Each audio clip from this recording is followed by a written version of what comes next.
Hi all, അസ്സലാമു അലൈക്കും. Welcome to താസ്ബുഷ്. ഇന്ന് നമ്മൾ തയ്യാറാക്കുന്നത് വളരെ ടേസ്റ്റി ആയിട്ടുള്ളൊരു ക്യാരറ്റ് ജ്യൂസാണ്. എല്ലാവരും വീഡിയോ സ്ലിപ്പ് ചെയ്യാതെ മുഴുവനും കണ്ടേക്കണം. കൂടെ തന്നെ ഈ താസ്ബുഷ് ചാനൽ ഇതുവരെ സബ്സ്ക്രൈബ് ചെയ്യാത്തവർ ഉണ്ടെങ്കിലും ആദ്യമായിട്ട് കാണുന്നവരാണെങ്കിലും പ്ലീസ് ഒന്ന് സബ്സ്ക്രൈബ് ചെയ്തേക്കണേ. കൂടെ തന്നെ തൊട്ടടുത്തുള്ള കുഞ്ഞു ബെല്ലൈക്കൻ്റെ ഹോൾ എന്ന ഓപ്ഷൻ ഒന്ന് ക്ലിക്ക് ചെയ്യാൻ മറക്കരുതേ. അപ്പം നമുക്ക് ഒട്ടും താമസിക്കാതെ നമുക്ക് വീഡിയോയിലേക്ക് പോകാം. ടേസ്റ്റി ആയിട്ടുള്ളൊരു ജ്യൂസാണിത്. അതിന് വേണ്ടി ഫസ്റ്റ് വേണ്ടത് നമുക്കൊരു ക്യാരറ്റാണ്. ഞാനിവിടെ 2 ക്യാരറ്റ് ചെറുതായിട്ട് കട്ട് ചെയ്തെടുത്തിട്ടുണ്ട്. ഈ ക്യാരറ്റ് ഇനി നമുക്ക് നന്നായിട്ടൊന്ന് വേവിച്ചെടുക്കണം. ഞാനിവിടെ ക്യാരറ്റ് വേവിച്ചെടുക്കാൻ വേണ്ടി ഒരു പാത്രത്തിൽ വെള്ളം വെച്ച് വെള്ളം ചൂടായിട്ടുണ്ട്. നമുക്കിനി കഴുകി കട്ട് ചെയ്തെടുത്ത ക്യാരറ്റ് ഇതിലോട്ട് ആഡ് ചെയ്ത് കൊടുക്കാം. അധികം വെള്ളം വെക്കേണ്ടെന്ന് ആവശ്യമില്ല, കുറച്ച് വെള്ളം വെച്ച് വേവിച്ചെടുത്താൽ മതി. ഇതൊരു 2-3 മിനിറ്റ് ഒന്ന് വേവിച്ചെടുത്താൽ മതി. ഈ ക്യാരറ്റ് ഇങ്ങനെ വേവിച്ചെടുത്താൽ നമുക്ക് പിന്നെ ജ്യൂസ് അടിച്ചാൽ അരിച്ചെടുക്കേണ്ട ആവശ്യമൊന്നുമില്ല. നല്ല ടേസ്റ്റി ആയിട്ടുള്ള ജ്യൂസായിട്ട് കിട്ടും. നമ്മളെ ക്യാരറ്റ് ഒന്ന് തിളക്കാൻ തുടങ്ങിയിട്ട് 2-3 മിനിറ്റായി. ഇനി നമുക്ക് സ്റ്റൗ ഓഫ് ചെയ്യാം. ഇതിനെ ഒന്ന് ചൂടാറിയതിന് ശേഷം നമുക്കൊരു മിക്സിയിലിട്ട് അടിച്ചെടുക്കണം. നമ്മുടെ ക്യാരറ്റ് ഇതവിടെ ചൂടാറിയിട്ടുണ്ട്. ഇനി ഇതൊരു മിക്സീൻ്റെ ജാറിലോട്ട് മാറ്റാം. മിക്സീൻ്റെ ജാറിലോട്ട് മാറ്റിയതിന് ശേഷം നമുക്കിതിലോട്ട് ആവശ്യത്തിനുള്ള പഞ്ചസാര ആഡ് ചെയ്ത് കൊടുക്കണം. പഞ്ചസാര ആഡ് ചെയ്ത് കൊടുത്തതിന് ശേഷം ഇതിലോട്ട് കുറച്ച് ഈത്തപ്പഴം കൂടി ആഡ് ചെയ്ത് കൊടുക്കണം.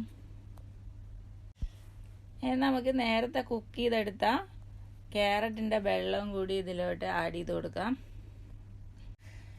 വെള്ളം കൂടി ആഡ് ചെയ്ത് കൊടുത്തതിന് ശേഷം ഇത് നല്ലോണം ഒന്ന് അരച്ചെടുക്കാം.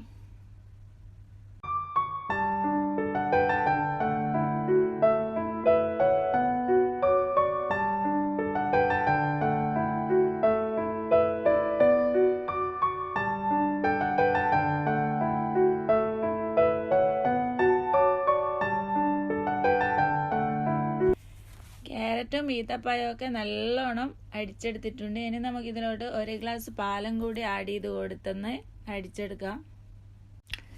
ഇത് വീണ്ടും നല്ലോണം അടിച്ചെടുത്തിട്ടുണ്ട്. ഇനി നമുക്ക് തണുപ്പിന് ആവശ്യത്തിനുള്ള ഐസ് ക്യൂബും കൂടി ആഡ് ചെയ്ത് കൊടുത്ത് ഒന്നും കൂടി അടിച്ചെടുക്കാം.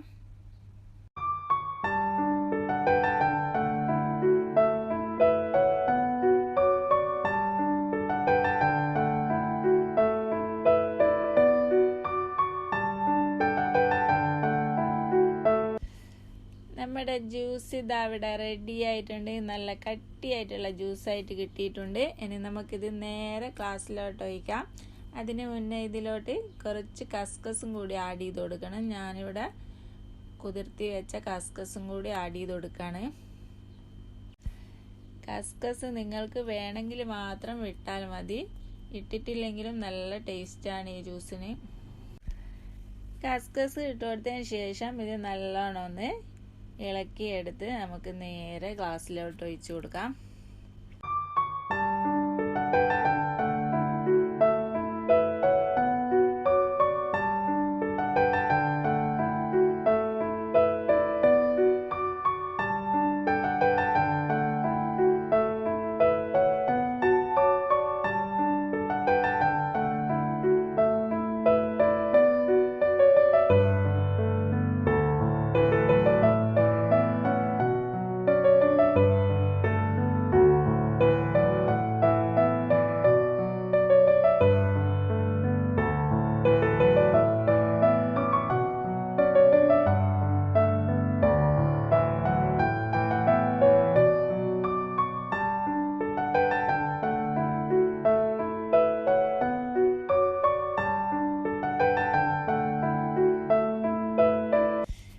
ഇത് നല്ലൊരു ടേസ്റ്റി ആയിട്ടും ഹെൽത്തി ആയിട്ടുമുള്ള ഒരു ജ്യൂസാണ്. ഉറപ്പായിട്ടും നിങ്ങൾ എല്ലാവരും ട്രൈ ചെയ്ത് നോക്കണം.